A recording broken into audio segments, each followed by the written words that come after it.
हिंदी साहित्य के अमूल्य संकलन से आज सुनिए सुप्रसिद्ध एवं वरिष्ठ कथाकार उर्मिला शिरीष जी की लिखी हुई कहानी शून्य। तो शुरू करें कहानी शून्य। 10 साल का समय कम नहीं होता है प्रशांत। अब मैं और इंतज़ार नहीं कर सकती हूँ। सोचो तो प्रशांत, कब करेंगे हम शादी, कब बसाएंगे घर। 28 वर्ष तो यूं ही गुजर गए हैं।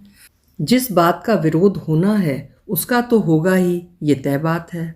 फिर हम किस बात का इंतज़ार कर रहे हैं और क्यों, किसके लिए, किसने किया हमारे लिए इंतज़ार, कौन रुका। निरुपमा की कंचई रंग की आंखों में पहली बार उसे घर परिवार, अपनी जिंदगी और विवाह की चिंता दिख रही है। पहली बार वो अपने और प्रशांत के लंबे अंतराल से चले आ रहे प्रेमिल संबंधों को स्थायी संस्कार, पवित्रता और शाश्वत बंधन में बांधने को विकल हुई है। साथ ही अंतस में पुलकित भी हो रही है। जिंदगी में संभवतः पहली बार स्वयं को लेकर उसका मन इतना हताश और द्रवित हुआ है, अन्यथा आज तक ना तो वो किसी के सामने झुकी है, न टूटी है, न किसी बात को लेकर मायूस हुई है और न किसी बात को किसी के कहने पर सहजता से आत्मस्वीकृति दी है। पर तुम इतनी परेशान क्यों हो? क्या ये तुम्हारा अंतिम फैसला है? प्रशांत ने पत्रिका बंद करते हुए कहा। हाँ, अब मुझे बड़ी शिद्दत के साथ ये एहसास होने लगा है कि अब हमें शादी कर लेनी चाहिए। ये बात उन लोगों को माननी ही होगी। तुम भी यहाँ आ चुके हो, कोई दिक्कत भी ना होगी। हालांकि वो लोग आसानी से राज़ी नहीं होंगे, मगर अब तक मैं जिस तरह शादी के रिश्ते लौटाती रही हूँ, बहाने बनाती रही हूँ, उससे उन लोगों का शक जरूर बढ़ गया है। चूँकि आज तक मैंने खुद कुछ नहीं कहा है, इसलिए उनकी जानकारी के लिए सब कुछ बता देना चाहती हूँ। और फिर तुम तो जानते ही हो कि मैं किसी की बातों में नहीं आने वाली। सब जानते हैं ना, इसीलिए कोई बात नहीं करता है। मालूम है क्यों? ताकि धीरे धीरे मेरे ऊपर नैतिक और मानसिक दबाव डाला जा सके। मगर मैं अपनी बात पर अटल हूँ। निरुपमा सामान व्यवस्थित करती जा रही थी और बातें बताती जा रही थी। आज उसकी आवाज़ में कोमलता नहीं, रोष था, तिक्तता थी। आज वो गुनगुना नहीं रही थी, बोल रही थी। बाहर आकाश मेघों से ढकता जा रहा था और भीतर निरुपमा का हृदय द्वंद्वाभिभूत होता जा रहा था। जब भी वो प्रशांत के कमरे पर आती तब सब कुछ व्यवस्थित करके जाती है। कुछ क्षणों तक प्रशांत के चिंतित और उदास चेहरे को देखती रही निरुपमा। फिर बड़े ही सम्मोहक अंदाज में बोली, क्या सोच रहे हो? मुझे तो तुम पर गर्व होगा। मैं भाग्यशाली हूँ कि मुझे तुम्हारा निस्वार्थ और असीम प्यार मिला है।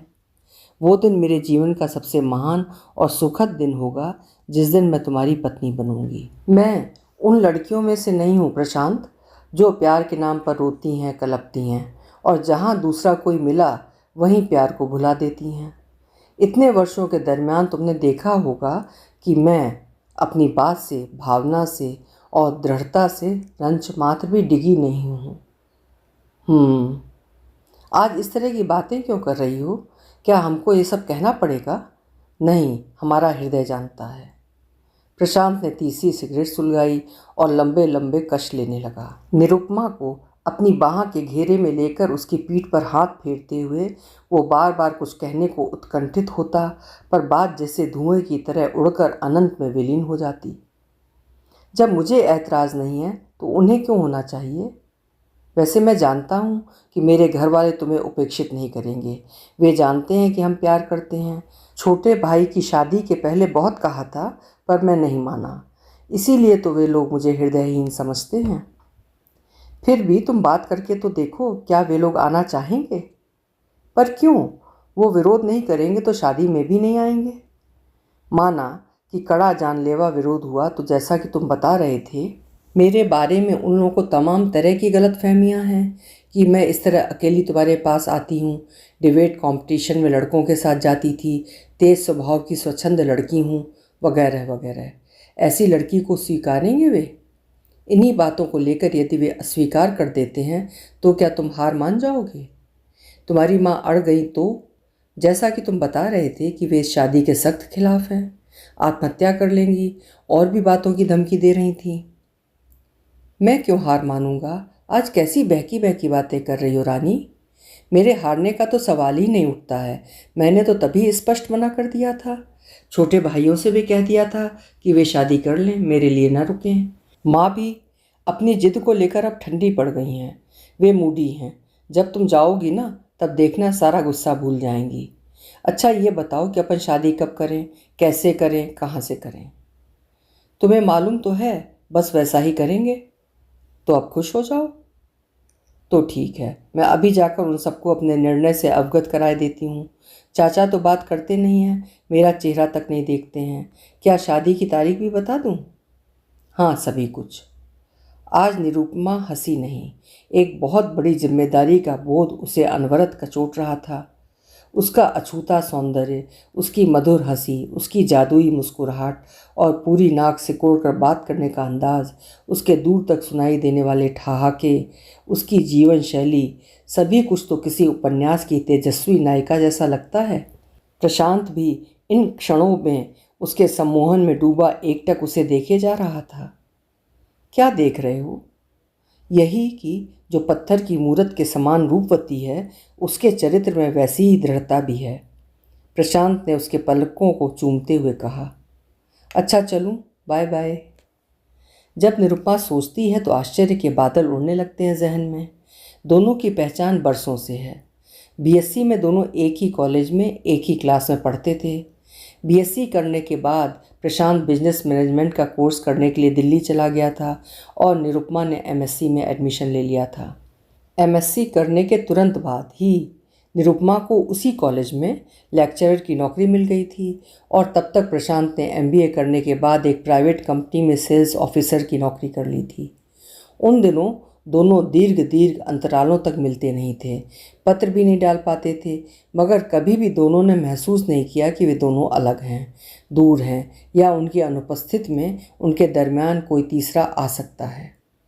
धीरे धीरे ये प्रेम संबंध इतने प्रगाढ़, इतने सूक्ष्म और गहरे हो गए थे कि दोनों एक दूसरे के परिवार में हो रहे विवाहों और अन्य तमाम बातों से तटस्थ बने विरोध सहते रहते थे।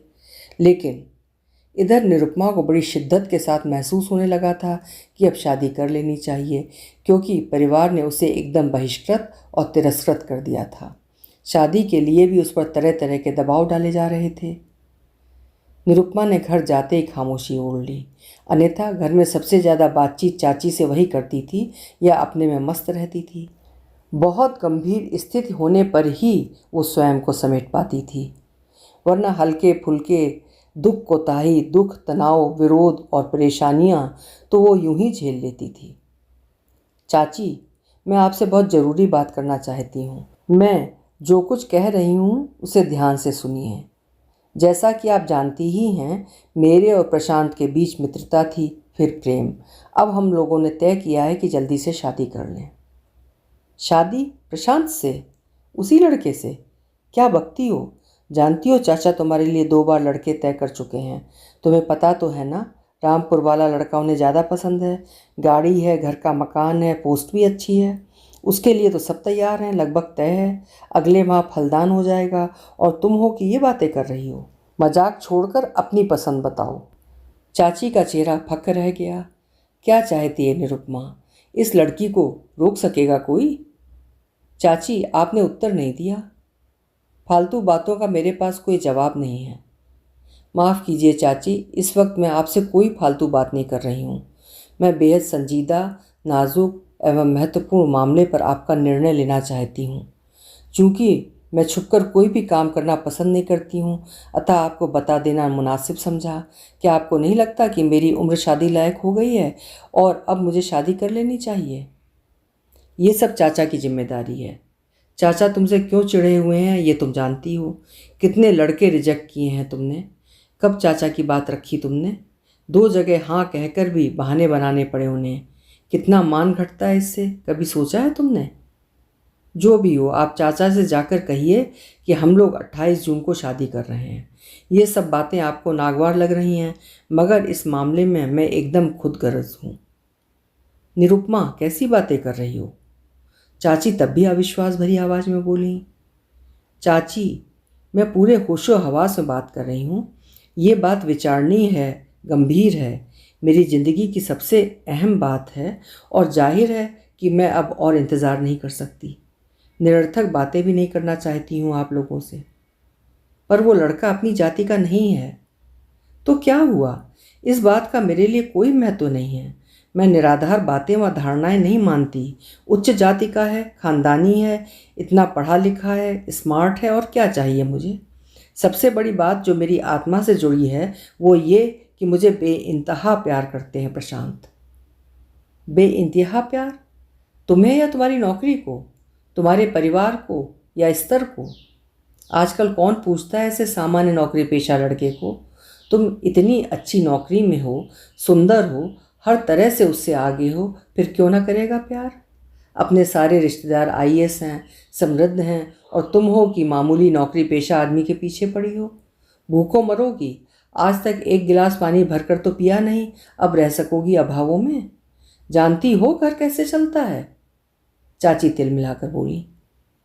चाची, आप अपने अधिकारों का अतिक्रमण कर गई हैं। मैं आपकी इज्जत करती हूँ इसलिए कुछ ना कहूँगी, पर मेरी आपसे गुजारिश है कि आप इतनी ओछी बातें ना करें। साथ ही मेरे भविष्य के लिए चिंतित भी ना हों। अपनी ज़िंदगी हम अपने हिसाब से जिएंगे। क्या हमारी कोई जिम्मेदारी नहीं बनती? समाज क्या कहेगा? कभी सोचा है तुमने? चाची, मेरी भावनाओं से ज़्यादा आपको समाज की चिंता है। आपने मेरे प्रति अपनी जिम्मेदारियों को खूब अच्छी तरह निभाया है, अन्यथा आज मैं यहाँ तक कैसे पहुँचती? चाची ने कोप भरी दृष्टि से निरुपमा को घूरा। वे चुप रहीं। निरुपमा वैसे आज तक इतनी निर्ममता से पेश नहीं आई थी, परंतु इस वक्त वो जिस कटु लहजे में, जितनी हृदयहीनता और परायेपन से बात कर रही थी, उससे उनके हृदय को गहरा आघात पहुँचा था। उनका मन कलप कलप उठता था। वे निरुत्तर होकर रोने लगीं।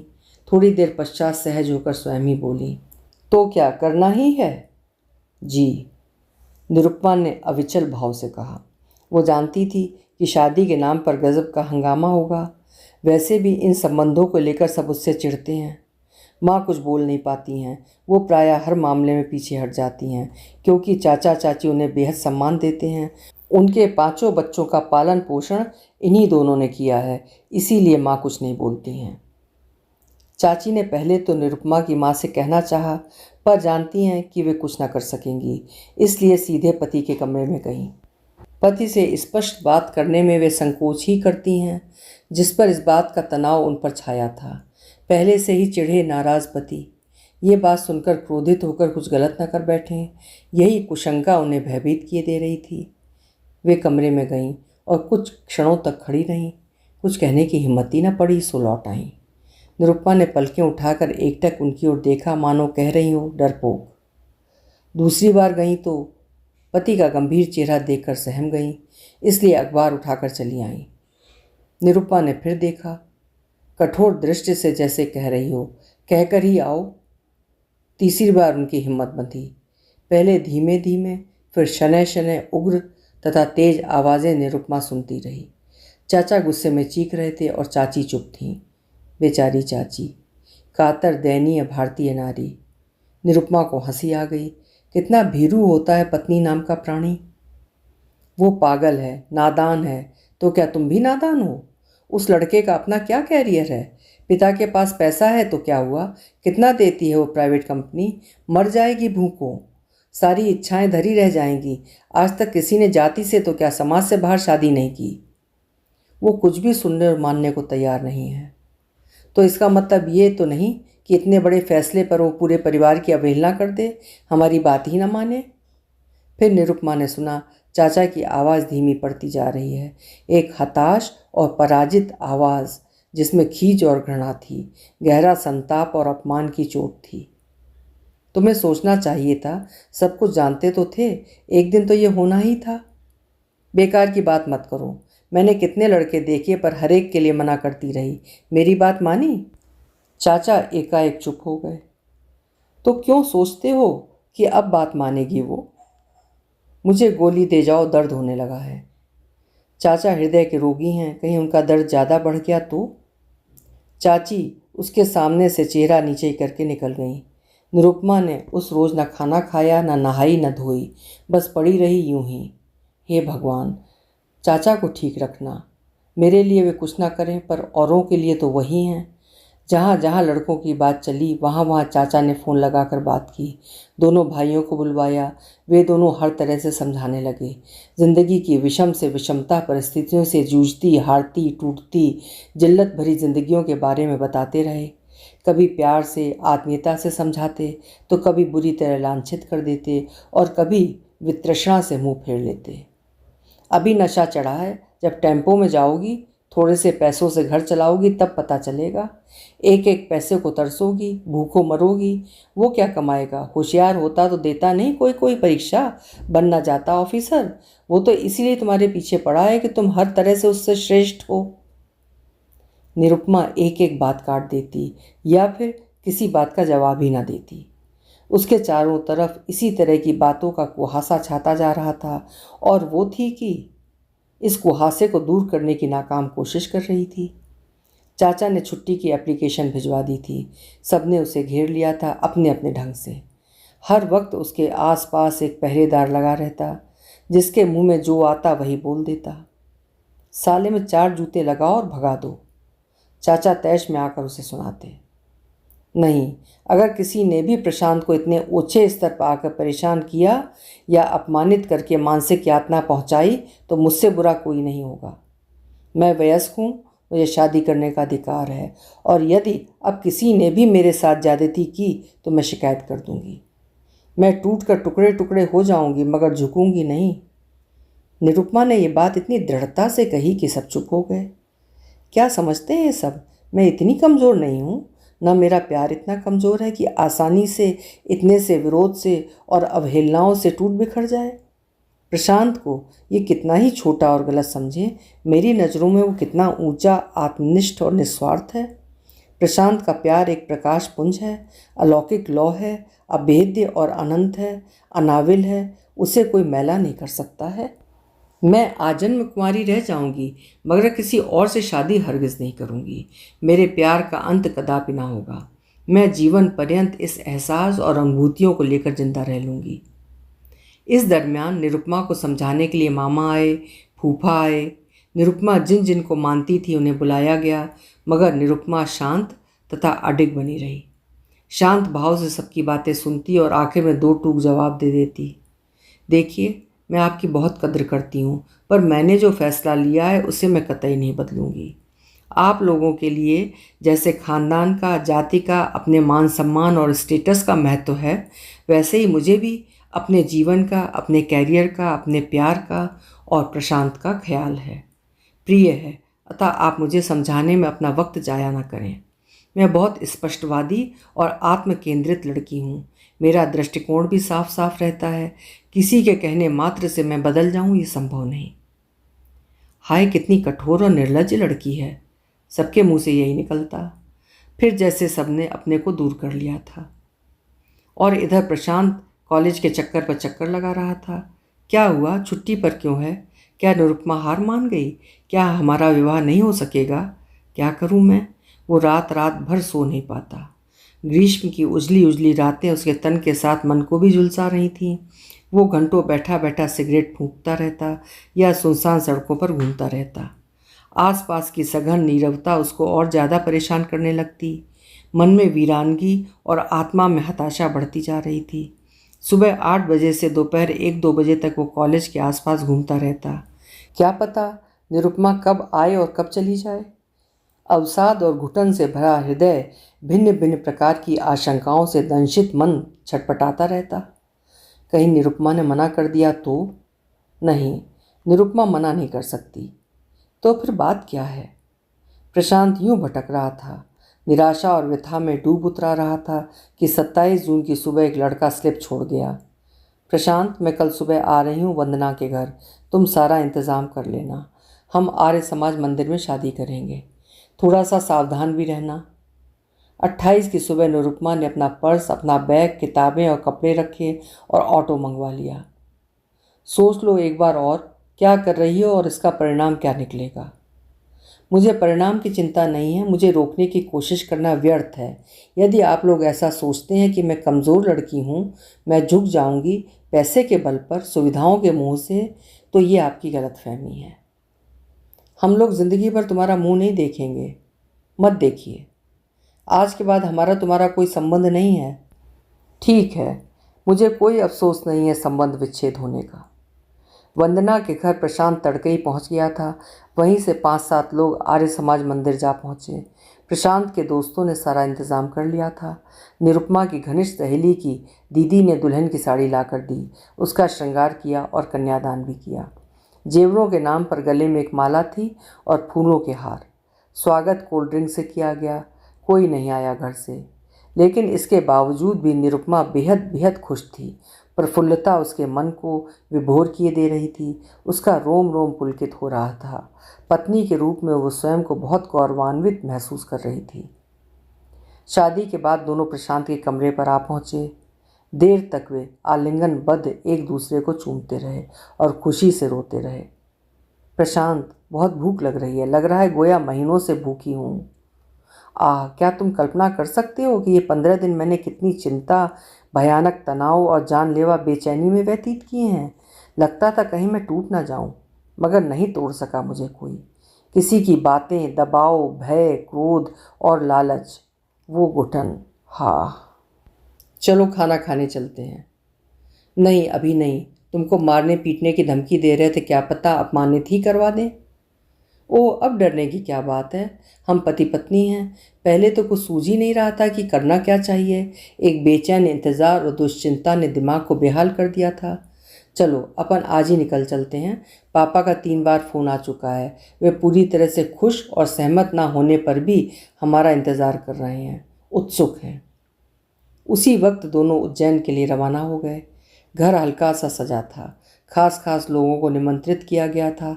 सास ने उसे एक छोटा सा पतला सा मंगलसूत्र पहनाया। ससुर ने सोने की चेन, देवरानी ने अंगूठी दी और जेठानी ने 2 साड़ी उसे भेंट की। निरुपमा यहाँ आकर बीता और झेला हुआ नस फोड़ तनाव, टूटन, दुत्कारें और एक तरह से फेंके हुए संबंधों की घोर व्यथा को भूलने लगी थी। दूसरे दिन ही वे हनीमून के लिए चले गए थे। 1 माह बाद निरुपमा खामोश थी। जर्जर खामोशी और चिंता मन पर जाले की तरह छाई हुई थी। क्या बात है, तुम्हारी मस्ती एकाएक गायब क्यों हो गई? क्या सोच रही हो? सोच रही हूँ अब अपना घर कैसे बसाऊंगी, क्या क्या चाहिए होगा, हर काम सीखना होगा। अरे, इसमें इतना परेशान होने की क्या बात है? कितना आसान काम है ये सब तो। मेरे दोस्त का मकान खाली हो रहा है, 2-3 दिन बाद अपन उसमें पहुंच जाएंगे। और दूसरा सामान एक एक करके खरीदते जाएंगे। जिस तरह वहाँ से लड़कर आई हो, वैसे ही अब संघर्ष करके अपना जीवन व्यवस्थित करना है। अपने को किसी से कुछ नहीं लेना है, जो है उसी से खर्च चलाना है। प्रशांत के पास पैसे थे नहीं। 6-7 माह पूर्व उसने पैसे जोड़कर स्कूटर खरीद लिया था। बाकी पैसे हनीमून में खर्च हो गए। निरुपमा के पैसों से कुछ बहुत ज़रूरी सामान आ गया था। यद्यपि ज़्यादातर प्रशांत ही निरुपमा को कॉलेज छोड़ दिया करता था। प्रशांत के ऑफिस टाइम के अनुरूप निरुपमा कॉलेज जाती थी, भले उसे वहाँ 2 घंटे पहले या बाद में क्यों न जाना या रुकना पड़े। इधर प्रशांत ने कुछ ज़्यादा ही काम ले लिया था, जिससे उसकी व्यस्तता बढ़ती जा रही थी। इससे निरुपमा परेशान हो जाती। क्या टेम्पो या बस से आना जाना शुरू कर दूं? जाना ही होगा, इस तरह तो बहुत नुकसान होगा। पहली बार तो टेम्पो और बस के नाम पर उसके पाँव ही नहीं उठ रहे थे। ऑटो से जा नहीं सकती थी क्योंकि उसमें बहुत पैसे लगते थे। पापा थे तब सरकारी गाड़ी थी, चाचा के पास रही तो उनकी अपनी गाड़ी थी। वो अक्सर कार से स्वयं ही आती जाती थी। और निरुपमा की जब नौकरी लग गई तब चाचा ने उसके लिए नया स्कूटर खरीद दिया था। मगर आज निरुपमा ने इधर उधर देख, कहीं कोई पहचान का तो नहीं देख रहा है। अगर किसी ने देख लिया तो चाचा तक खबर पहुंच जाएगी। तब कितना उपहास करेंगे सब मिलकर, कितने व्यंग कसेंगे कि अब पता चलेगा जब धक्के खाती फिरती होगी रोज रोज। इतनी भीड़, इतने लोग। निरुपमा खड़ी देखती रह गई। सब तरफ ठुसे लोग। 2-3 बसें और टेम्पो तो यूं ही निकल गए। उसके पाँव ही ना उठते थे कि दौड़कर चढ़ जाए। मगर मन बार बार एक ही बात सोचकर बैठ जाता, किसी ने देख लिया तो। निरुपमा को खींच होने लगी खुद की सोच पर, संकीर्णता पर। और मन भी कैसा मूर्ख है। खून के रिश्तों को तो ठुकरा आया है, लेकिन सुविधाओं और स्तर से जुड़ी मानसिकता को, आदतों को और सोच को नहीं ठुकरा पा रहा है। वो थोड़ी दूर पैदल चली। तेज धूप, उमस से भरा वातावरण, हवा में तीखी गंध, पसीने से तरबतर, जैसे तैसे बस में चढ़ सकी। उससे चेहरा नहीं उठाया जा रहा था, किसी से आंखें नहीं मिलाई जा रही थीं। बस खचाखच भरी थी, लोग सिमटे सिमटे बैठे थे। बीच की लाइन में लोग दबे ठुसे खड़े थे। उन्हीं में से 2-3 आवारा किस्म के लड़के निरुपमा को धक्का देकर बैठ गए और घिनौनी नज़रों से उसे देखने लगे। कई जोड़ी आंखें उसके मूर्तियों से उभरे श्यामल तन को एकटक देखती रहीं। आपाद मस्तक किसी ने इशारा करके भद्दे से शब्द बोले तो निरुपमा का खून खौल उठा। वो आग्नेय नज़रों से एकटक उन लड़कों को देखती रही। छी, गंदे लोग। कोई लड़की निश्चिंतता के साथ कहीं आ जा भी नहीं सकती है। घर पहुंचकर भी निरुपमा उन चेहरों की भाव भंगिमाओं तथा उन आँखों की अश्लील भाषा को विस्मृत न कर सकी। देर तक उसका मन विक्षोभ से जलता रहा। न जाने कौन कौन सी बातें और स्थितियां उसे मथती रहीं। निरुपमा ने आईना उठाकर देखा, खुद से पूछ रही हो, क्यों पुरानी बातों के प्रभाव में आकर स्वयं को जता रही हो? तुमने प्यार किया है, तुम्हारा प्यार तो आकाश की तरह अंतहीन है, वट वृक्ष है। ये प्यार, उसकी गहराई, संबंधों और सुविधाओं, संघर्ष और सहनशीलता के बीच की घड़ियां हैं, परीक्षा है। इन बातों से हताश होने लगी हो तुम, असंयत होने लगी हो। तुम्हारे तो कैसे कैसे सपने हैं कि प्रशांत को आईएएस बनाओगी, पूरा सहयोग दोगी जिंदगी की दौड़ में, अपना बीता जीवन कहीं भी याद नहीं करोगी प्रशांत के सामने, और तुम हो कि एक ही झटके में बिखरने लगी हो। क्यों बंधी हो उन चीज़ों के नाम से, उन सुविधाओं के मोह से? फिर तो जैसे सिलसिला शुरू हो गया। चिलचिलाती धूप में, गर्मी में, उमस में वो दूर तक पैदल चली जाती। भीड़ भरी बसें, कर्कश आवाज़ वाले टेम्पो में खुशी खुशी सफ़र करती, बाज़ार जाकर सामान खरीद लाती, घर का पूरा काम करती, बजट बनाती। जबकि वो चाची को अक्सर ही चिढ़ाया करती थी कि चाची आप तो कंजूस हैं, ढेर सारा सामान एक साथ क्यों नहीं मंगवा लेती हैं, क्यों करती हैं पैसों का हिसाब। और आज वो स्वयं एक एक पैसे का हिसाब लगाती है। वो हर रोज़ अपने आप से लड़ती है, अपने को अतीत से काटने की कोशिश करती है। द्वंद्वों से घिरा उसका मन मस्तिष्क बुरी तरह थक जाता। मगर जैसे ही प्रशांत सामने पड़ता, निरुपमा सब कुछ भूल भाल कर हंसने गुनगुनाने लगती। कभी कभी तो ये तक होता कि दोनों घंटों तक गाते रहते, एक के बाद एक गीत, प्रेम भरे गीत। कितना काम करना पड़ता है तुम्हें, वहाँ कुछ नहीं करना पड़ता था और यहाँ दुख तो होता होगा ये सब करते हुए। प्रशांत उसके हाथ चूम कर कहता, तुम्हारी इच्छा है कि मैं दुबली हो जाऊं, बस इसीलिए तो काम करती हूँ। तुम्हें किसी चीज़ की कमी नहीं करती क्या? बड़ी जिद्दी और गुस्सैल हो, पर यहाँ तो मैंने कभी तुम्हें जिद करते हुए, गुस्सा होते हुए नहीं देखा। सच बताना निरुपमा, सबके पास ढेर सा सामान देख, जेवर देख, तुम्हें नहीं लगता कि तुम्हारे पास तो कुछ भी नहीं है? देखो, कार से ज़्यादा मुझे स्कूटर पर घूमने में मज़ा आता है। मुझे फ्रिज का पानी कभी अच्छा नहीं लगता। कूलर की ज़रूरत आने वाली गर्मियों में पड़ेगी, तब तक अपन ले लेंगे। जेवर पहनने का शौक़ मुझे है ही नहीं। तुम्हें मालूम है कि मेरी जान बेड़ियों में बसती है, वो तुम रोज़ ले ही आते हो। मुझे तो घूमने और पढ़ने पढ़ाने में मज़ा आता है। तुम ऐसी बातें करती हो तो दिल को बड़ा सुकून मिलता है, अन्यथा मैं तो सोच सोच कर ही पागल हो जाऊँ। सच, ये तो आपकी ज़रा नवाजी है हुजूर। अच्छा प्रशांत, एक बात बताओ, तुम्हें अच्छी तरह याद होगा कि तुमने मुझसे वायदा किया था कि तुम शादी के बाद आईएएस की परीक्षा ज़रूर दोगे। जानते हो सब क्या कह रहे थे कि सारे रिश्तेदार आईएएस हैं। प्रशांत, इसका ये मतलब कतई मत लगाना कि मैं तुम्हारी नौकरी को लेकर आत्महीनता से ग्रस्त हूँ या मैं उन लोगों को नीचा दिखाना चाहती हूँ। मैं इसलिए कह रही हूँ कि क्योंकि तुम इस लायक हो, तुम ये परीक्षा दे सकते हो। तुम्हारा व्यक्तित्व उसी लायक है, भव्य, रौबीला। क्या हमें अपने आप को सिद्ध नहीं कर देना चाहिए कि हम क्या हैं? तो बस पढ़ाई शुरू। मजाक कर रहे हो या सचमुच पढ़ाई शुरू कर दोगे? तुम दोगे ना? मैं हर काम खुद कर लिया करूँगी, तुम तो बस पढ़ना। कभी कभी यही लगता है कि इतने पैसों से पूरी ज़िंदगी कैसे बिताई जा सकेगी। तब तो और नहीं, जब इंसान हर चीज़ में दखलंदाजी रखता हो, मन तो करेगा ही कि ये चीज़ हो, वो चीज़ हो। विवश क्यों रहे हम? मैं सब कुछ संभाल लूँगी प्रशांत। निरुपमा के पास 2-2.5 हज़ार रुपये जमा थे। उन्हीं में से ज़रूरी सामान खरीद लिया और शेष की किताबें। तुम ओवर टाइम का काम करना बंद कर दो, टूर भी कम किया करो। अब इतना वक्त अपनी पढ़ाई को दोगे तो बहुत अच्छी तैयारी कर सकोगे। खर्च कैसे चलेगा? चल जाएगा। कहीं सिलेक्शन नहीं हुआ तो? प्रशांत, ये तुम कह रहे हो? ऐसा क्यों सोचते हो? होगा ही, ये सोचो। और प्रशांत, जहाँ तक मेरा अपना ख्याल है और जहाँ तक मैं ठीक समझती हूँ वो ये कि हर आदमी में स्वाभिमान की भावना होनी चाहिए, तभी आगे बढ़ने की प्रेरणा मिलती है। प्रशांत सोचता, निरुपमा ठीक ही कहती है। पूरी जिंदगी को इस तरह की अभावमयी, खींचतान भरी, बेबस इच्छाओं की सतहों पर नहीं झेला जा सकता है। क्यों ना एक बार मेहनत कर ली जाए। कितनी कटु बातें, तल्ख, व्यंग और अपमानजनक बातें सुनी हैं मेरे पीछे इसने। कितनी तरह के लालच दिए गए, पर निरुपमा सब कुछ मेरे पीछे छोड़ कर आई है। इस तनख्वाह से होगा भी क्या? प्रशांत को जो पैसे मिलते हैं उनमें से आधे पैसे तो किराए में चले जाते हैं, बाकी पेट्रोल तथा अन्य खर्चों के लिए रखने पड़ते हैं पूरे माह के लिए। बाकी पैसों में घर कैसे चलता है ये तो निरुपमा ही जानती है। किसी का कुछ देखकर उदास तक नहीं होती है, सिवा बेड़ियां लाने के कुछ फरमाइश नहीं करती। ऐसा तो है नहीं कि उसे जेवर पसंद ना हो, अच्छी साड़ियाँ ना भाती हों। कितना निस्वार्थ और अपरिमित है उसका प्यार, उसका ये पैसा कितना अमूल्य है। सोच सोच कर प्रशांत बेहद भावुक हो उठता है। सच, हम लोग एक दूसरे के प्यार के लिए ही तो जी रहे हैं, तभी तो कभी कोई अभाव नहीं लगता है। अन्यथा कभी कभी तो ये होता है कि दूध और सब्जी तक के लिए पैसे नहीं होते हैं।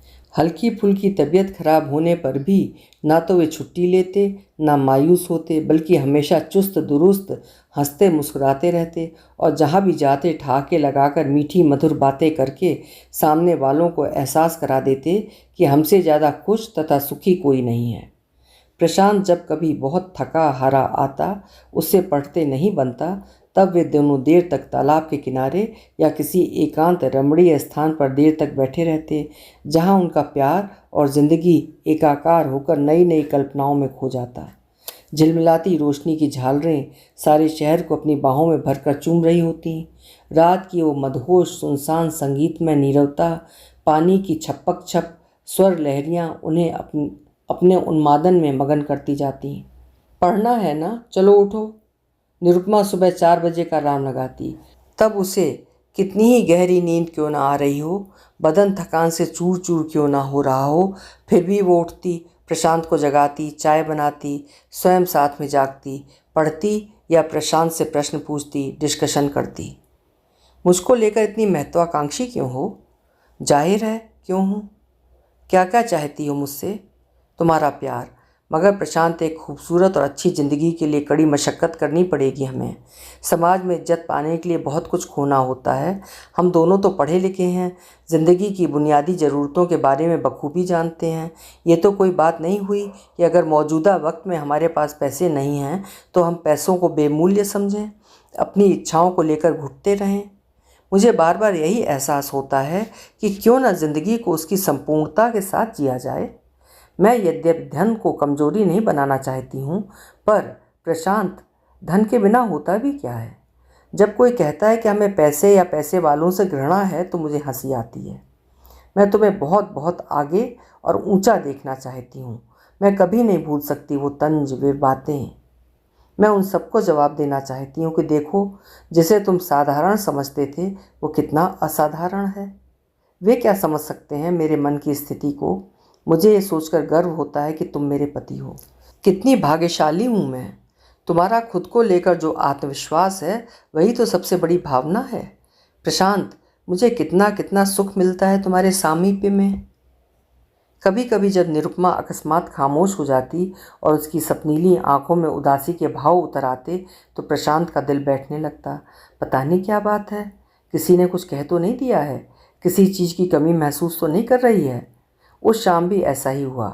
हालांकि निरुपमा बहुत चाह रही थी कि वो संयत रहे, अपनी व्यथा प्रकट न करे।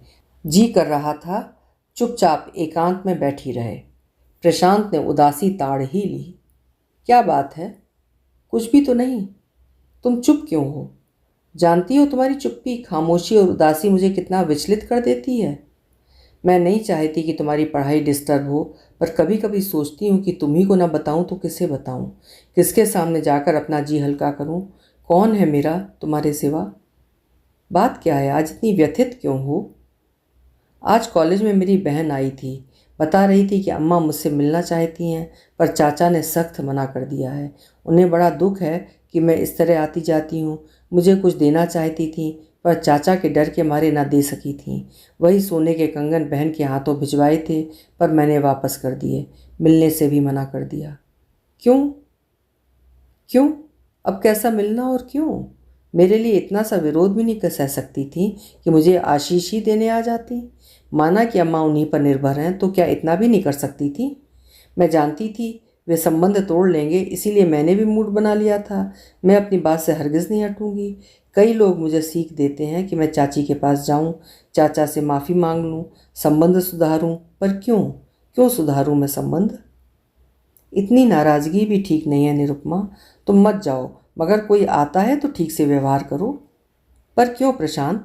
जो बातें मुझे सुनाई गई थी वो तुम्हारे व्यक्तित्व पे करारा तमाचा है।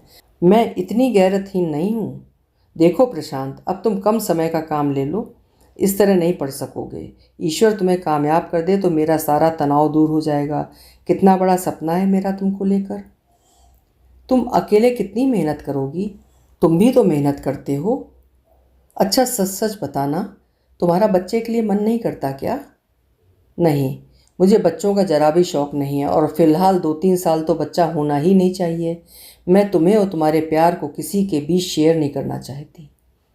इतना प्यार करना भी ठीक नहीं है। अपना तो हुजूर यही सिद्धांत है कि जो भी करो डूब कर करो। तभी मेरी रानी को हल्का फुल्का प्यार पसंद नहीं आता। प्रशांत ने पूरी गंभीरता के साथ पढ़ाई शुरू कर दी थी। वो 4-5 घंटे लगातार पढ़ता सुबह शाम। निरुपमा ने सारे खर्चों में किफ़ायत शुरू कर दी थी। सभी जगह आना जाना बंद कर दिया था। दोनों कई लाइब्रेरियों के सदस्य बन गए थे। प्रशांत का ज़्यादातर समय अब लाइब्रेरी में कटता और निरुपमा का काम में। तब भी निरुपमा को ही प्रशांत पर बेहिसाब दया आती जब उसे उतना पढ़ते देखती। तब उसकी आंखों के सामने भूले बिसरे चित्र आ ठहरते। 10-10 किलो फल एक साथ आते होंगे। नौकरों तक को दिए जाते हैं फल। जर्सी गाय का दूध और दही तमाम दोस्तों, रिश्तेदारों और पड़ोसियों के घर भेजा जाता होगा। महाराजन रोज़ हरी ताज़ी सब्जियां ले जाती होगी। भाभीयों का एक एक माह का देश विदेश घूमने का प्रोग्राम बन रहा होगा। वहाँ भाभी बाजार में खड़ी होकर बार बार सोचती हैं कि और क्या खरीदना है। नहीं नहीं, मुझे वहाँ के बारे में नहीं सोचना है। मेरा संबंध टूट चुका है। उनकी अपनी ज़िंदगी है, मेरी अपनी। उनका अपना तरीका है जीने का, मेरा अपना। वे इतना सब कुछ पाकर भी संतुष्ट और खुश नहीं हैं और मैं अपने इसी घर संसार में कितनी खुश हूँ। फिर निरुपमा एक एक 2-2 फल लाती। दोनों वक्त प्रशांत को दूध देती। क्या इस तरह हो सकेगा सिलेक्शन? क्यों ना मैं अपना थीसिस वर्क कुछ समय के लिए स्थगित कर दूं, 2-4 ट्यूशन कर लूं तो पीएससी में अपीयर होने वाले कैंडिडेट्स को भी पढ़ाया जा सकता है व्यक्तिगत रूप से। क्यों, कैसा रहेगा? उसने प्रशांत को अपनी योजना बताई। पर क्यों? इसलिए कि तुम ये नौकरी छोड़ दो। पूरे 8 घंटे चले जाते हैं उसमें। वहाँ मगजपच्ची करने के बाद क्या पढ़ा जा सकता है बोलो? खाएंगे क्या? मैं जो हूँ कमाने वाली। देखो प्रशांत, ये हमारे स्वाभिमान, हमारी योग्यता, हमारी समूची ज़िंदगी का सवाल है। क्या तुम मेरी खातिर ये भी नहीं कर सकोगे? मेरा मन कहता है कि तुम ज़रूर सेलेक्ट हो जाओगे। मैं ट्यूशन करूँगी, तुम पैसों की चिंता क्यों करते हो? ये भी करोगी तुम? प्रशांत बुरी तरह चौंक पड़ा। क्यों, कॉलेज में नहीं पढ़ाते हैं क्या? वो अलग बात है निरुपमा। किसी को पता चल गया तो कितना उपहास करेंगे। मैंने कभी उपहास की परवाह की है जो अब करूँगी? काश मेरा सिलेक्शन हो जाए, तब मैं तुमको कितने आराम से रखूँगा। सच, तुम तो नौकरी छोड़ छाड़ कर आराम से रहना। नौकरी? नौकरी मुझे बेहद प्रिय है प्रशांत। लाख रुपए आने लगे तब भी मैं नौकरी नहीं छोड़ूंगी। मुझे पढ़ाने में बेहद मज़ा आता है। जी करता है मैं खूब अच्छा पढ़ाऊँ, मेरा नाम हो, मेरी छात्राएं मुझे बरसों तक याद करें। बुरा मान गई? मैं तो मजाक कर रहा था। वैसे शायद निरुपमा ट्यूशन इतनी जल्दी ना करती, ना ही प्रशांत नौकरी छोड़ता, मगर अब ये सब जैसे जीवन मरण का सवाल बन गया था। हुआ ये था कि उस रोज़ अचानक ही निरुपमा की बहन आ पहुंची। कैसे आना हुआ इधर? तुम ही से मिलने आए हैं। क्यों, कोई काम है क्या? नहीं। कैसी हो? सब कैसे हैं? भाई, माँ, चाचा, चाची? ठीक है सब। तुम आई क्यों नहीं? ऐसे अवसरों पर तो आना ही चाहिए। गुस्से में तो कोई कुछ भी बोल देता है। सब लोग कितना पूछ रहे थे तुम्हारे बारे में। हमारे बारे में? क्यों, कहाँ थे सब लोग? भैया की सगाई में। भैया की सगाई में? हो गई? पप्पू की सगाई हो गई? कहाँ, कब, कैसी है लड़की, क्या करती है? बन क्यों रही हो, क्या तुम्हें पता नहीं है? हम तो यही समझ रहे थे कि तुम्हें पता होगा। फ़ोन किया होगा किसी ने कॉलेज में या पत्र डाला होगा। माँ बहुत रो रही थी कि लड़की यहीं पर है और आई नहीं। क्या माँ आई मेरे पास? जब वे लोग मुझसे संबंध तोड़ ही चुके हैं तो मेरे बारे में सोचते क्यों हैं? मैं तो कभी परेशान नहीं होती उन सबको लेकर। अच्छा छोड़ो भी, कैसी पट रही है प्रशांत से? फ़िलहाल तो बहुत अच्छी पट रही है। जैसा तुम लोगों का भ्रम था कि मैं अपनी मर्ज़ी से शादी कर रही हूँ तो जल्दी ही लड़ना शुरू कर दूँगी, अपने पति को दबा कर रखूँगी, एक आध साल बाद छोड़ दूँगी। शायद सबको बड़ी निराशा हुई होगी ना। अच्छा चलती हूँ। बहन जानती थी कि निरुपमा को छेड़ना सांप को पत्थर मारने जैसा घातक है, इसलिए वो शीघ्र चली गई। तब तो निरुपमा को कुछ नहीं लगा था, पर जैसे ही बहन गई वैसे ही निरुपमा आर्त और अशांत हो उठी। हृदय के न जाने कितने कोने रिसने लगे, स्वयं को उपेक्षित महसूस करने लगी। माना कि नाराज हैं, संबंध तोड़ दिए हैं, फिर भी क्या एक बार खबर नहीं कर सकते थे? भाई स्वयं भी तो आ सकता था। क्या वाकई रक्त के संबंध इतने जल्द भुलाए जा सकते हैं? मुझे तो लगता था कि मैं ही निर्मम होती जा रही हूँ, लेकिन वो तो मुझसे भी ज़्यादा कठोर निकले। फिर वो स्वयं को समझाने लगी। क्या हुआ, सगाई ही तो हुई है, इसमें इतना परेशान होने की क्या बात है? मैंने तो शादी तक कर ली। पूछा उन लोगों को, बुलाया किसी को? मैंने कहा था क्या भाई से आने को? क्या ज़िंदगी में फिर कभी दोबारा मैं उस घर को और उन लोगों को नहीं देख सकूंगी? वास्तव में भूल चुके हैं वे लोग मुझे। क्या एक बार नहीं कह सकते थे? इतनी जल्दी भुला दिया भाई ने सब कुछ, कि कपड़े कौन दिलवाता था, शौक़ पूरे करने के लिए पैसे कौन देता था, तनाव में परेशानी में कौन समझाता था। तब तो कैसे कहता था कि दीदी जब तक लड़की पसंद नहीं करेंगी तब तक मैं शादी नहीं करूँगा, और अब कैसे भूल गया? निरुपमा घंटों तक सोच सोच कर दुखी होती रही। वेदना की धार उसकी शिराओं को चटकाती रही। फिर जैसे एकाएक ही उसका मन क्रोध और अपमान से भर उठा। क्या ये मेरे व्यक्तित्व और अस्तित्व की तौहीन नहीं है? वे लोग अपनी बराबरी का नहीं मानते हैं अब। उनको शर्म महसूस होती होगी। उनके स्तर लायक नहीं हूँ मैं। मेरे पति के नाम पर उन्हें लज्जित होना पड़ता होगा। देखना, तुम सबको मैं अपने सामने झुका कर रहूँगी। तुम सब आओगे मेरे पास। निरुपमा की जिद पर प्रशांत ने सिर्फ 4 घंटे का काम ले लिया, वो भी सिर्फ ऑफिस का। निरुपमा ने भी 4 लड़कियां ट्यूशन पर बुला लीं। क्या करती हो निरुपमा, पढ़ा सकोगी? तो हुजूर को मेरे अध्ययन पर संदेह है। कहने वाले तो कहते हैं कि उस कॉलेज में मेरी टक्कर का कोई प्राध्यापक नहीं है। अब निरुपमा को हर एक कक्षा के लिए अलग अलग मेहनत करनी पड़ती। वो 4 बजे तो वैसे भी उठती थी, अब 3 बजे उठने लगी। घंटों अनवरत पढ़ती वो। उसके नैनों के आसपास काले काले घेरे बनने लगे थे। चेहरा थका थका सा लगता, और कभी कभी तो इतनी थक जाती कि जब सोकर उठती तो चक्कर आने लगते। आंखों के सामने धुआं धुआं सा छा जाता, पाँवों में कंपन होने लगता, किंतु वो फिर भी लगी रहती। उसके सामने एक ही चेहरा रहता, प्रशांत का। आईएएस प्रशांत, सम्मानित पद, गरिमामय व्यक्तित्व। किसका? मेरे पति का। उसका मन नवीन सपनों का सृजन करता रहता। प्रशांत के नौकरी में आते ही मैं एक एक चीज़ खरीद लूँगी, एक से एक खूबसूरत चीज़ें खरीदूँगी। तब मैं अपनी थीसिस खूब अच्छी तरह लिख सकूँगी, कॉलेज के लिए भी मेहनत कर सकूँगी, अच्छे से पढ़ा सकूँगी। हे ईश्वर, मेरे प्रशांत को सफल बना देना। निरुपमा, इतना मत थक जाओ कि बाद में बीमार पड़ जाओ। अरे कौन थकता है, काम होता कितना सा है, और फिर पढ़ने से तो मेरी नॉलेज में गहराई ही आती है। सोचो, मेरी छात्राएं मुझे कितना मान देती हैं।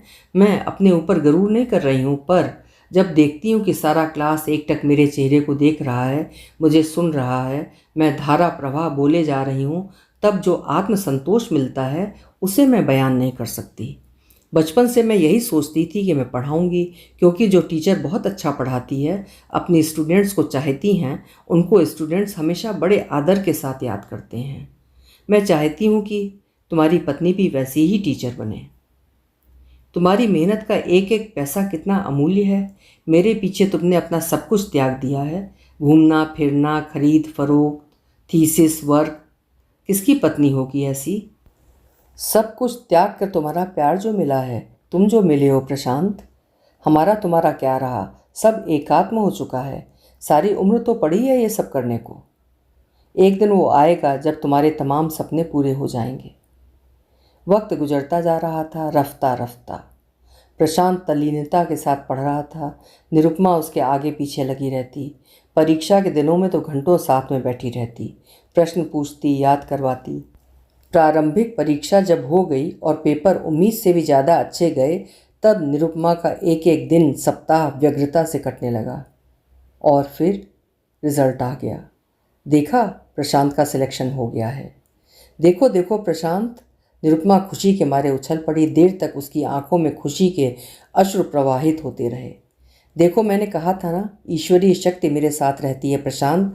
आज मैं कितनी खुश हूँ। आह, मैं बेसुध हो रही हूँ प्रशांत। निरुपमा, ये सब तुम्हारी मेहनत का परिणाम है। हे प्रभु, मेरी प्रिया की सारी इच्छाएं पूरी कर देना। प्रशांत, अब मेन एग्जामिनेशन के लिए बहुत मेहनत करनी पड़ेगी। नौकरी छोड़ दो, अब तो सिलेक्शन हो ही जाएगा। फिर शुरू हो गया वही सिलसिला।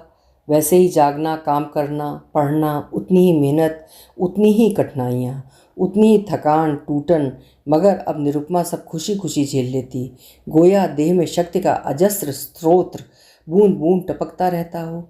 निरुपमा की आंखों में इतनी चमक, इतने सपने इन दिनों डोलते रहते थे कि उसे खुद अपना चेहरा नया नया और अत्यंत सुंदर दिखता, एक ऐसी अनुपम गरिमा से दीप्त जो छलक छलक पड़ती थी, भाव भंगिमाओं से, क्रियाकलापों से। हर बात में लगता जैसे बस कुछ ही दिनों की तो बात है, फिर कैसे करना है ये काम। अपनी ज़िंदगी अपने हिसाब से जिएंगे। देख कर सुनकर हैरान रह जाएंगे वे लोग कि जिसे इतनी गालियां दी थीं वो इतना बुद्धिमान निकला। वो मेरी जीत होगी, मेरे स्वाभिमान और प्यार की जीत होगी। परीक्षा के वे तनावपूर्ण दिन, फिर परीक्षा के बाद रिजल्ट आने तक के दरमियान धक धक करता रहता मन, टूटता जुड़ता विश्वास, बढ़ती हुई सपनों की दुनिया, आशा निराशा की घड़ियों में जीना। कैसे दुविधाग्रस्त होते हैं ये दिन। उसकी ट्यूशन पूर्ववत थी। प्रशांत खाली वक्त काटने के लिए फिर काम पर जाने लगा था। रिजल्ट आ गया था। प्रशांत का सिलेक्शन हो गया था, मेन एग्जामिनेशन में भी। कितना बड़ा मनोरथ पूर्ण हो गया है तुम्हारा। हाँ प्रशांत, पर अब मेरा जी घबरा रहा है। क्यों? इंटरव्यू, वही तो सब कुछ होता है। प्रशांत, तुम खूब अच्छी तरह तैयारी कर लो, खूब खूब प्रैक्टिस कर लेना। हे ईश्वर, एक आखिरी सोपान शेष रह गया है, उस पर से मत गिरा देना। तुम्हारे लिए अच्छे से कपड़े लेने हैं। कहाँ हैं पैसे? अरे वाह, क्या मेरे पास इतने पैसे भी नहीं होंगे? पता नहीं कब कब जुड़े पैसों से निरुपमा ने प्रशांत के लिए बेशकीमती कपड़े सिलवाए। ओह, कितने जमोगे तुम। कलेक्टर साहब, सलाम हुजूर। कलेक्टर की बीबी को सलाम नहीं करोगे तुम? क्या रुतबा होगा, क्या इज्जत होगी। देखो प्रशांत, अपने को कमज़ोर मत पड़ने देना। ये हमारे जीवन का सबसे बड़ा लक्ष्य है, सबसे बड़ा सपना है। निरुपमा यूं तो नास्तिक थी, पर अब थोड़ी थोड़ी ईश्वर के प्रति उन्मुख होती जा रही थी। वो नित्य प्रातः प्रार्थना करती। इंटरव्यू हो गया। कई कई दिनों तक निरुपमा बड़ी उत्साह से उसी के बारे में पूछती रही। फाइनल रिजल्ट जब निकला तो देखा सिलेक्शन लिस्ट में प्रशांत का नंबर 15वां था। निरुपमा ने पहली बार 2 दिन की छुट्टी ली। कितनी कितनी जगहों पर गए दोनों, मंदिरों में, पुराने स्थलों पर, दोस्तों के घर। निरुपमा को लगता गोया उसकी देह में रंगीन पर लग गए हों और वो उड़ी चली जा रही हो, दूर दूर तक उड़ी जा रही हो। निरुपमा आज उदास है, बेहद दुखी। प्रशांत को ट्रेनिंग के लिए मसूरी जाना है और अब निरुपमा को पूरे समय अकेले रहना था, पोस्टिंग होने तक। शादी के बाद वे दोनों पहली बार अलग हो रहे थे। मसूरी निरुपमा साथ में गई। 1 हफ्ते दोनों साथ घूमे, मस्ती की और आंसू छुपाकर लौट आई निरुपमा। इतना लंबा वियोग कैसे सहन होगा। कई दिनों तक तो वो कॉलेज में ही पूरा वक्त बिता देती। घर में उसे जरा भी अच्छा न लगता था। ना खाना बनाने की इच्छा होती, ना कुछ करने की, बस पड़ी रहती। हाँ, आने वाले दिनों की कल्पना करके वो रोमांचित हो उठती थी। दिन तो जैसे तैसे कट भी जाते थे। रातें तो इतनी नीरव और भयावनी और रुला देने वाली लगती कि निरुपमा बेचैनी के मारे सो तक न पाती। इधर एक और परेशानी बढ़ गई थी। वो गर्भवती हो गई थी। उसे बच्चे के प्रति जरा भी मोह नहीं था, मगर प्रशांत की खुशी देखकर वो शांत रह गई थी। उसे तब भी उतनी चिंता गर्भस्थ शिशु की ना होती जितनी चिंता प्रशांत को लेकर होती। स्कूटर था, पर अब वो चला नहीं सकती थी। अकेले ही सब कुछ करना पड़ता। उसका जी मिचलाता, उल्टी होती या अकेलेपन से संत्रस्त होने लगती, तब उसके मुंह से एक ही शब्द निकलता, प्रशांत। सास मूढ़ी स्वभाव की थी, एक दिन के लिए आकर चली गई थी। देवर दिल्ली में रहता था, ननद थी नहीं। घोर तन्हाई में निरुपमा छटपटाती रहती। कैसे क्या होगा? तब तक प्रशांत लौट आएंगे क्या? वो परेशान रहती। और उधर प्रशांत की प्रसन्नता तथा प्यार में डूबी चिट्ठियां हर चौथे रोज आती।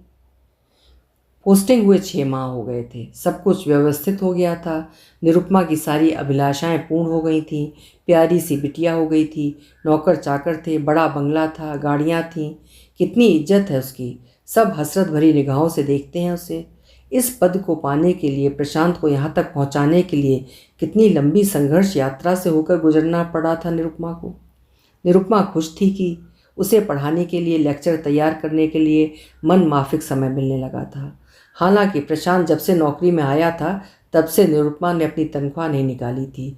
फिर भी उसे अपनी नौकरी से बेहद लगाव था। अब भी उसे वे दिन भूले नहीं भूलते थे जब वे एक दूसरे के लिए छोटी छोटी चीज़ें लाया करते थे और उन चीज़ों को कितने जतन से संभाल कर रखते थे। तभी निरुपमा को याद आया कि 2 दिन बाद ही तो प्रशांत का जन्मदिन है। क्यों ना अपनी सैलरी निकाल कर उससे कोई नायाब चीज़ खरीद ली जाए। वो खुद ही बैंक गई, पैसे निकाले। प्रशांत कितने खुश होंगे, मुझे बाहों में भर लेंगे, कितनी बार चूमेंगे, फिर विस्मित विमुग्ध रह जाएंगे। वो घर आई तो उसका चेहरा स्मित था, उल्लसित था। आज मैं बेहद खुश हूँ। पूछो क्यों? क्यों बताओ? अब तुम मेरी तरफ से लापरवाह होते जा रहे हो। तुम्ही ने तो दी है ये लापरवाही। काम कितना रहता है, कुछ पाने के लिए कुछ तो खोना पड़ता ही है। आज शाम को बाजार चलेंगे। क्यों? जाना है बस। तुम ही चली जाना, तुम्हारे साथ ही जाना है मुझे। क्यों, बहुत ज़रूरी काम है क्या? हाँ। ऐसा ज़रूरी काम क्या है भला? तुम्हें याद होगा शायद कि परसों मेरे पति का जन्मदिन है और इस शुभ अवसर में मैं तुम्हारी पत्नी प्रिया तुम्हारे लिए एक नायाब और हसीन सूट का कपड़ा खरीदना चाहती हूँ। देखो, आज मैं बैंक गई थी पैसा निकालने के लिए। 2000 रुपये में तो बहुत अच्छा सूट का कपड़ा आ जाएगा ना? क्यों? प्रशांत कुछ सोच रहा था। निरुपमा की बात सुनकर चौंका। फिर 3000 रुपये पर्स में से निकाल कर मेज पर रखते हुए बोला, लो ये रुपए अपने पास रखो। पहले की तरह तुम आज भी कंजूसी से चलती हो। अब तुम्हारे पैसों की वैसे भी ज़रूरत नहीं है और इनसे होता भी क्या है। निरुपमा, अब तुम्हें क्या ज़रूरत है नौकरी करने की? मुझे अच्छा नहीं लगता है कि तुम नौकरी करो। मैं तो सोचता हूँ कि अब तुम ये नौकरी छोड़ दो। क्या रखा है इस प्राध्यापकी में? बोर हो जाती होगी ना? बड़ा बुरा लगता है सोचकर, बताते हुए कि एक कलेक्टर की बीवी पढ़ाती है। क्या मैं गलत कह रहा हूँ? बोलो। अच्छा, मैं चलूँ, टूर पर जाना है, रात तक लौट आऊँगा। ठीक है, बाय। निरुपमा सन्न रह गई, जैसे लकवा मार गया हो सारे शरीर को, मस्तिष्क को, चेतना को। मेरे पैसे से होता क्या है? हैं? प्रशांत नहीं बोला है क्या? प्रशांत ने बोला वो वाक्य? या मैंने गलत सुना या गलत समझा? क्या ये मर्म वेदी वाक्य तुम्ही ने बोला है प्रशांत? अब मेरे पैसों की, मेरी नौकरी की कोई अहमियत नहीं रही? इतनी जल्दी भूल गए? या जहाँ पर तुम हो वहाँ कैसे पहुँचे हो? इन्हीं पैसों और इसी नौकरी की बदौलत ना? आह प्रशांत, क्यों कहा तुमने ऐसा? क्यों कहा? निरुपमा को लगा प्रशांत ने उसके पैसों, उसकी नौकरी को नहीं, उसके अस्तित्व को, उसके किए गए अथक प्रयासों को, परिश्रम और तपस्या तक को नकार दिया है। वो अंदर जाकर फूट फूट कर रो पड़ी। न जाने किन किन बातों पर उसे घंटों तक निरंतर रोना आता रहा। सालों बाद वो इस तरह रो रही थी। आज पहली बार उसे अपने चारों तरफ एक ऐसा शून्य नजर आ रहा था जिसमें से महा अंधकार का सैलाब उमड़ रहा था और जिसे हटाने की कोशिश करने में वो स्वयं को असमर्थ पा रही थी। अभी आप सुन रहे थे उर्मिला शिरीष जी की लिखी हुई कहानी शून्य। मुझे पूरी उम्मीद है कि आपको कहानी ज़रूर पसंद आई होगी। आपसे एक अनुरोध है, अगर आप मेरे नियमित श्रोता हैं या कभी कभार मुझको सुनते हैं या आज पहली बार मुझे सुन रहे हैं, तो कृपया मेरे चैनल को सब्सक्राइब ज़रूर कर लें और मेरी कहानियों को लाइक और शेयर भी करें। बहुत बहुत धन्यवाद। कल मिलेंगे फिर उम्दा कहानी के साथ। आपका समय शुभ हो।